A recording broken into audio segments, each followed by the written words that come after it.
کہ کسی کافر سے دلی دوستی رکھنا، دلی تعلق رکھنا، یہ میرا دوست ہے. ارے یہ کافر کوئی دوست ہوتا ہے؟ جو اللہ کا دشمن ہے وہ آپ کا کیسے دوست ہو سکتا ہے؟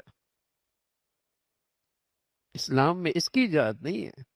یہ میرا اس سے میرا بڑا اچھی دوستی ہے، میرا پرانا یارانہ ہے اس سے. تو بھائی اگر تمہارا اس کافر سے یارانہ ہے تو اللہ میاں کہتا ہے پھر تمہارا ہمارا دوستی سے کوئی تعلق نہیں، پھر تمہارا ہم سے محبت کا کوئی تعلق نہیں ہے. دونوں چیزیں اکٹھی نہیں ہو سکتی کہ دو دشمن ہو ایک آپس میں ایک دوسرے کے اور تم دعویٰ کرو کہ یہ دونوں میرے دوست ہیں. ایسا تو نہیں ہو سکتا. تو یہ کفار سے تعلقات کی 3 مختلف شکلیں ہیں. پہلی صورت سوائے ایک صورت ایک شکل کے ہر صورت وہ جائز ہے، اور وہ یہ ہے کہ آپ اس کو نفع پہنچائیں، احسان کریں، بشرطے کہ براہ راست وہ آپ سے جنگ نہیں کر رہا. یہ صورت جائز ہے. دوسری صورت آپ کو اس کے شر سے، اس کے فتنے سے، اس کے ظلم سے خطرہ ہے، آپ اس کے ساتھ اچھا برتاؤ، اچھے اخلاق سے پیش آئیں. یا آپ اس کو اسلام اور دین سے مانوس کرنا چاہتے ہیں، آپ اس سے اچھے اخلاق سے پیش آئیں. لیکن کفار سے تعلق کی یہ شکل کہ اس سے دلی دوستی ہو، دلی تعلق ہو، یہ مسلمان کے لیے جائز نہیں، یہ حرام ہے. اور اس عنوان کی میں عرض کر رہا ہوں قرآن میں کئی ساری آیات ہیں. بشر المنافقین الذین یتخذون الکافرین اولیاء من دون المؤمنین، ان منافقوں کو اللہ کے عذاب کی خوشخبری دے دو جو کافروں سے دوستیاں رکھتے ہیں مسلمانوں کو چھوڑ کر، اور اس لیے ان سے دوستیاں رکھتے ہیں کہ دنیا میں ان کا ایک مقام بن جائے گا، اس لیے دوستی رکھتے ہیں. یہ منافق ہیں.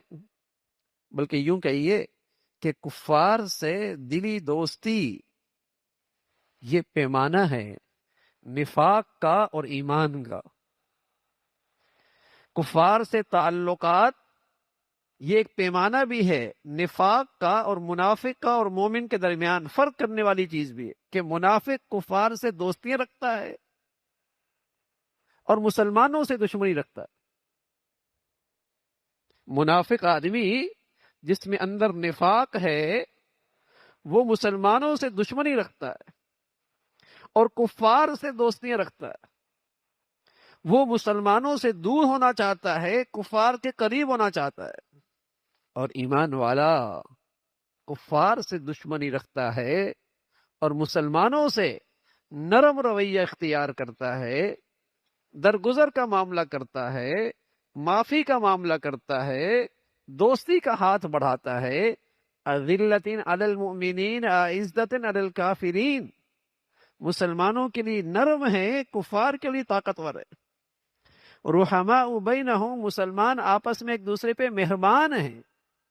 مسلمانوں میں آپس میں اختلاف ہو سکتا ہے لیکن دشمنی، ایک دوسرے کے جان مال کے دشمن، یہ مسلمانوں میں نہیں ہوا کرتا.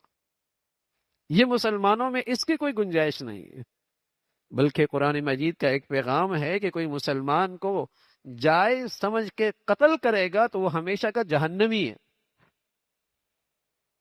جو مسلمانوں کو جائز سمجھ کے فرقہ واریت کی وجہ سے یا عصبیت کی وجہ سے یا لسانیت کی وجہ سے یا قومیت کی وجہ سے یا زبان کی وجہ سے یا رنگ نسل کی وجہ سے کسی مسلمان کو قتل کرنا جائز سمجھے گا، ہمیشہ کا جہنمی ہے. وَمَن يَقْتُلْ مُؤْمِنًا مُتَعَمِّدًا فَجَزَاؤُهُ جَهَنَّمُ خَالِدًا فِيهَا، اس میں ہمیشہ رہے گا، جہنمی ہے. لیکن آج عالمی قوتیں، اسلام دشمن قوتیں، ان کے سارا سرمایہ اس پہ لگتا ہے کہ کس طرح مسلمانوں میں دشمنیاں قائم ہوں، مسلمانوں میں جھگڑے کھڑے ہوں، مسلمانوں میں لڑائیاں ہوں، مسلمانوں میں تقسیم ہو، اور پوری اسلامی دنیا بدقسمتی سے اس فتنے میں مبتلا. پوری اسلامی دنیا تقریباً 2 صدیاں گزر رہی ہیں اسی فتنے میں مبتلا ہیں. کہیں عصبیت ہے، کہیں عربیت ہے، کہیں اجمیت ہے. اللہ میاں تو کہتا ہے کسی عربی کو اجمی پر اور کسی اجمی کو عربی پر کسی بنگالی کو کسی ہندوستانی مسلمان پر، کسی پاکستانی کو افغانی پر، اور کسی افغانی کو پاکستانی پر، اور کسی زبان والے کو کسی زبان والے پر کوئی فضیلت حاصل نہیں، کوئی فضیلت حاصل نہیں ہے۔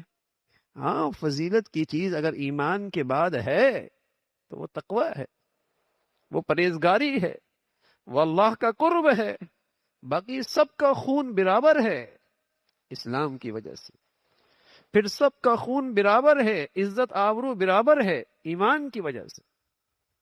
لیکن جہالت ہے، دین سے دوری ہے، قرآن کی تعلیمات سے دوری ہے، اور آج مسلمانوں میں دشمنیاں ہیں، اور مسلمانوں میں نفرتیں ہیں، اور مسلمانوں کے خلاف تقسیم در تقسیم کی سازشیں کامیاب ہو رہی ہیں، اور کفار کی مدح ہے، تعریف ہے، اور اس لیے اسے اپنے لیے اعزاز سمجھا جا رہا ہے، اس پہ فخر کیا جا رہا ہے، ایمان کے نور سے محروم ہے۔